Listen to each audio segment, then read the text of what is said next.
Yun. O, ayan natin, pinakilang ng ating pata. Ay, isang bagsakan lang yan, te. Isang bagsak, dalawang tuka. Pangpangga. Ito ang masarap talaga laka sa ngayong tagulan.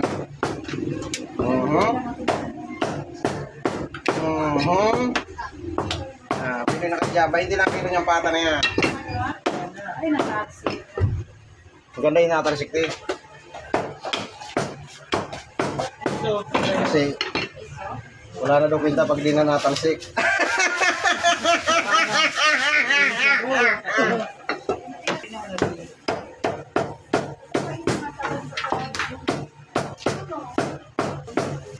Isa, dalawa, tatlo, apat, lima.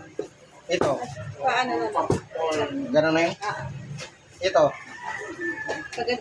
Ganun na yun din? Sana all ginaganon, no? Sana all ginaganon, Dalya.